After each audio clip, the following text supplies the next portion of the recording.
Bagaimana kabar kalian semua pada hari ini? Oke, baik. Pada hari ini kalian semua sehat walafiat dan selalu dilimpahkan kesehatan jasmani maupun rohani. Sangat senang sekali saya, Siska Handianti, dapat berjumpa lagi dengan kalian, khususnya semua anak-anak kelas 11 IPS 1 SMA Negeri 7 Tasikmalaya. Tentunya di sekolah tercinta ini. Sebelum kita memulai kepada pembelajaran, coba kalian tengok kanan kiri kalian. Apakah masih terdapat sampah yang berserakan? Oke, baik. Kalau sudah rapi, silakan KM pimpin doa terlebih dahulu. Oke, selesai. Saya akan cek absen terlebih dahulu. KM, apakah hari ini teman-temannya hadir semua pada hari ini? Oke, bagus. Pada hari ini, saya akan masuk kepada materi baru, yaitu mengenai ketenaga kerjaan. Sebelum masuk kepada pembahasan, saya ingin membacakan dulu mengenai kompetensi dasar serta tujuan pembelajaran yang harus dicapai. Pada kompetensi dasar kali ini yaitu mengenai menganalisis permasalahan ketenaga kerjaan dalam pembangunan ekonomi.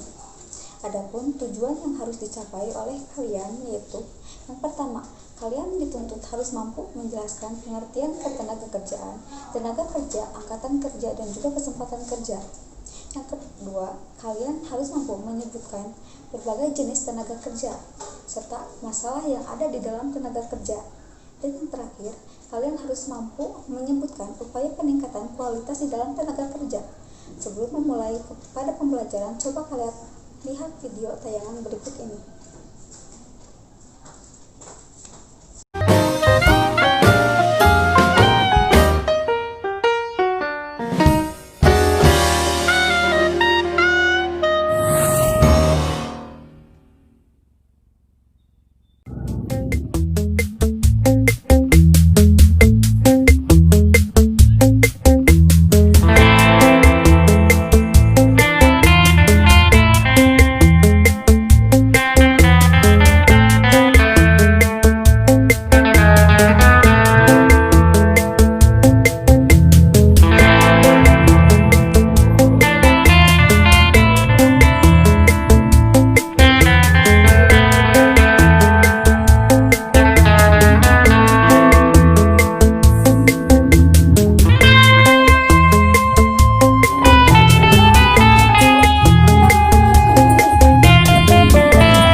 Baik, betul.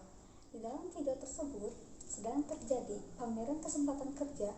Orang-orang berbondong-bondong dan mengantri untuk mengikuti pameran tersebut demi melihat dan mencari tahu tentang lowongan pekerjaan. Pada era sekarang ini masih banyak orang-orang di lingkungan sekitar yang sedang membutuhkan pekerjaan. Sangat sulit sekali pekerjaan yang didapat pada era sekarang ini. Sangat pas sekali dengan materi yang akan dibahas pada pertemuan kali ini, yaitu mengenai ketenaga kerjaan. Kita lanjut kepada materi pembahasan pada hari ini. Ada 4 pokok pembahasan mengenai pengertian, jenis-jenis masalah, serta upaya di dalam peningkatan tenaga kerja. Apa yang kalian ketahui mengenai ketenagakerjaan, tenaga kerja, kesempatan kerja, dan juga angkatan kerja. Betul. Menurut Undang-Undang Nomor 13 Tahun 2003 tentang Ketenagakerjaan, bahwa ketenagakerjaan adalah segala hal yang berhubungan dengan tenaga kerja pada waktu sebelum, selama, dan sesudah masa kerja. Hal-hal yang berkaitan dengan masa sebelum bekerja antara lain pemagangan dan juga lowongan kerja. Hal-hal yang berkaitan dengan masa kerja adalah upah, perlindungan kerja, jaminan sosial, kesehatan, serta keselamatan kerja. Hal-hal yang berhubungan dengan sesudah masa kerja antara lain pesangon dan pensiunan atau jaminan di hari tua. Adapun pengertian dari tenaga kerja yaitu menurut Undang-Undang Nomor 13 Tahun 2003 tentang Ketenagakerjaan. Tenaga kerja adalah setiap orang yang mampu melakukan pekerjaan guna menghasilkan barang dan jasa untuk memenuhi kebutuhan sendiri maupun masyarakat. Selanjutnya ada kesempatan kerja, yaitu tersedianya lapangan pekerjaan bagi angkatan kerja yang membutuhkan pekerjaan. Yang terakhir ada angkatan kerja, yaitu penduduk dalam usia kerja 15 tahun hingga 64 tahun, baik yang telah bekerja maupun yang belum bekerja. Ada 4 golongan di dalam angkatan kerja, di antaranya adalah tidak mempunyai pekerjaan tetapi seorang sedang mencari pekerjaan. Yang kedua ada petani yang sedang menunggu panen. Yang ketiga, pekerja yang tidak masuk karena cuti atau sakit. Dan yang terakhir, orang yang sudah mempunyai pekerjaan. Adapun bukan angkatan kerja yaitu penduduk yang tidak bekerja, tidak mempunyai pekerjaan dan sedang tidak mencari pekerjaan. Yang termasuk ke dalam bukan angkatan kerja yaitu yang sedang bersekolah, ibu rumah tangga, usia kurang dari 15 tahun sampai lebih dari 64 tahun dan pengangguran sukarela. Yang selanjutnya yaitu mengenai jenis-jenis tenaga kerja. Ada yang tahu apa saja sih jenis-jenis dari tenaga kerja tersebut? Betul, ada 3 jenis tenaga kerja, diantaranya adalah tenaga kerja terdidik, tenaga kerja terlatih atau terampil, dan tenaga kerja tidak terdidik atau tidak terlatih. Di mana tenaga kerja terdidik adalah tenaga kerja yang membutuhkan pendidikan terlebih dahulu sebelum dapat memulai kepada pekerjaannya. Contohnya yaitu guru, dokter, pengacara, dan lain sebagainya. Itulah yang disebut sebagai tenaga kerja terdidik. Yang kedua ada tenaga kerja terlatih atau terampil, yang merupakan tenaga kerja yang tidak memerlukan pendidikan dan hanya membutuhkan pelatihan terlebih dahulu sebelum dapat bekerja. Contohnya seperti tukang jahit, supir, montir, dan lain-lain. Yang ketiga ada tenaga kerja tidak terdidik atau tidak terlatih, yang dimana merupakan tenaga kerja yang tidak memerlukan pendidikan maupun pelatihan terlebih dahulu. Pekerjaan tersebut dapat dilakukan bagi yang memiliki kemauan saja. Contohnya seperti tukang kuli bangunan, kuli panggul, tukang sampah, dan lain sebagainya. Sampai di sini Ibu mau bertanya terlebih dahulu. Ada yang ingin ditanyakan sebelum Ibu lanjut kepada materi? Oke, baik. Kalau tidak ada, Ibu akan lanjut kepada materi yang selanjutnya mengenai masalah yang dihadapi di dalam ketenaga kerjaan. Di antaranya adalah sebagai berikut. Yang pertama ada kualitas tenaga kerja yang rendah. Yang kedua, jumlah angkatan kerja tidak sebanding dengan kesempatan kerja. Yang ketiga ada tenaga kerja yang tidak tersebar secara merata. Dan yang terakhir ada pengangguran. Di sini Ibu akan membahas satu persatu. Yang pertama ada kualitas tenaga kerja yang rendah, yang dimana bisa dilihat dari tingkat pendidikan penduduk yang rendah atau belum memadai dengan jenis pekerjaan. Yang kedua ada jumlah angkatan kerja tidak sebanding dengan kesempatan kerja, dimana besarnya jumlah angkatan kerja yang bertambah setiap tahunnya ditambah dengan kesempatan kerja yang terbatas tentu mengakibatkan permasalahan tersendiri.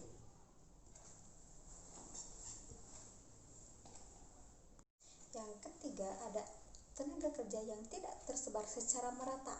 Hal ini dikarenakan Letak geografis Indonesia yang mengakibatkan persebaran penduduk tidak merata. Di Indonesia, tenaga kerja hanya terkonsentrasi pada Pulau Jawa, padahal di luar Pulau Jawa pun masih terdapat banyak sumber daya alam potensial yang perlu dikelola maksimal.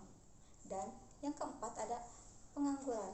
Permasalahan pokok pada ketenagakerjaan di Indonesia yang sejatinya ada pada pengangguran, di mana pengangguran di sini adalah orang yang sedang tidak bekerja atau orang yang sedang tidak mencari pekerjaan. Dalam pembahasan yang terakhir yaitu ada upaya peningkatan kualitas tenaga kerja.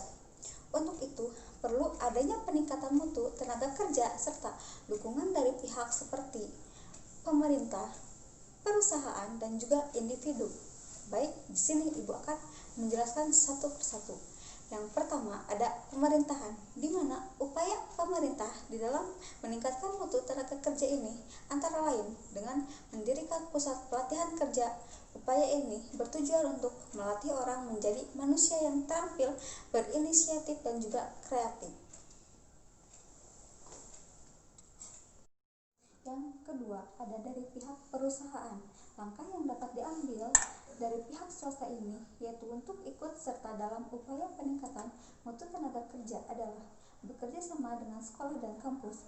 Kerjasama yang bisa dilakukan ini adalah dengan menyediakan kesempatan bagi para siswa dan mahasiswa untuk kerja praktik atau magang di perusahaan yang bersangkutan.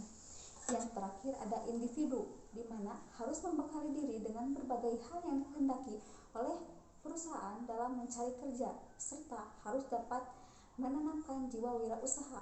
Bekerja bukan hanya berarti bergabung dengan suatu instansi atau perusahaan. Oke, baik, sekarang kalian buat kelompok dengan masing-masing kelompok beranggotakan 3 orang. Kalian akan berdiskusi mengenai materi ketenagakerjaan yang sudah dibahas barusan. Ibu akan kasih waktu kalian 15 menit untuk pengerjaannya. Ini dia tugas kelompoknya. Baik, waktu habis, silahkan dikumpulkan ya. Sebelum berakhir, ada tugas individu untuk kalian kerjakan di rumah dan dikumpulkan pada pertemuan berikutnya. Baik, pada kali ini Ibu akan menayangkan dulu sebuah video motivasi. Simak baik-baik ya anak-anak. Ini dia videonya.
hikmah atau makna dari video tersebut? Betul. Dalam video tersebut kita diajarkan untuk selalu bekerja sama di dalam pekerjaan untuk mencapai suatu tujuan. Kita pun harus teliti di mana kawan yang mendukung dan di mana yang berpura-pura mendukung pekerjaan kita. Baik, sampai di sini dulu untuk pertemuan kali ini. Sampai jumpa kembali di pertemuan selanjutnya. Kita akhiri dengan bacaan hamdalah bersama-sama. Alhamdulillahirabbil alamin. Wassalamualaikum warahmatullahi wabarakatuh.